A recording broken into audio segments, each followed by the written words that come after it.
Israel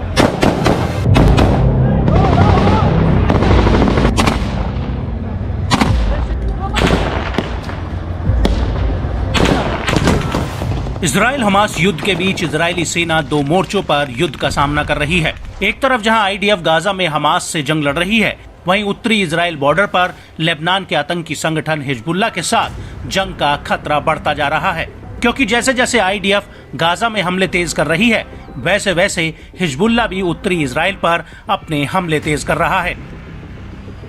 लेकिन इन हमलों के बीच इजराइल लेबनान के बीच सीधे युद्ध का खतरा बढ़ गया है और इसी कड़ी में कुछ जानकार इस खतरे की चेतावनी पहले ही दे रहे हैं। इसको लेकर इजराइल की पॉलिसी प्लानिंग ब्यूरो की हेड डिट्जा का कहना है कि हम ये समझते हैं कि यदि युद्ध नहीं होता है तो जो कुछ गाजा में हुआ वो दोबारा हो सकता है, यानी कि 7 अक्टूबर 2023 जैसा हमास का हमला दोबारा हो सकता है।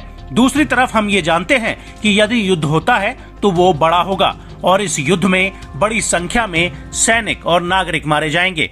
आपको बता दें कि उत्तरी इजराइल बॉर्डर के शेबा फार्म्स और गोलन हाइट्स में लगातार हिजबुल्लाह हमले कर रहा है और इजराइल ने हिजबुल्लाह से इन हमलों को रोकने के लिए कहा है। इजराइल ने हिजबुल्लाह से उत्तरी इजराइल की लितानी नदी के आसपास से फोर्स हटाने के लिए कहा है।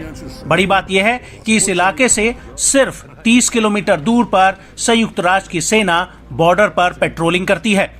लेकिन हिजबुल्लाह को लेकर इजराइल का कहना है कि अगर हमास के साथ संघर्ष विराम होता है तो भी उत्तरी बॉर्डर पर इजराइल के ऑपरेशन नहीं रुकेंगे। इसको लेकर पिछले हफ्ते ही इजराइल के रक्षा मंत्री योव गैलेंट ने भी बड़ा बयान दिया था। उन्होंने अपने बयान में कहा था कि गाजा संघर्ष विराम इजरायली सेना को उत्तर में ऑपरेशन चलाने के लिए रोक नहीं पाएगा।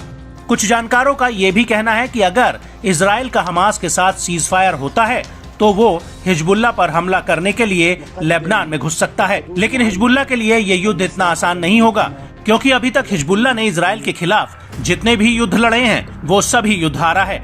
आपको बता दें कि 14 अगस्त 2006 को इजरायली सेना ने लेबनान पर हमला किया था और उस दौरान आईडीएफ लेबनान के भीतर घुस गई थी और इस युद्ध में भी हिजबुल्लाह को काफी नुकसान हुआ था।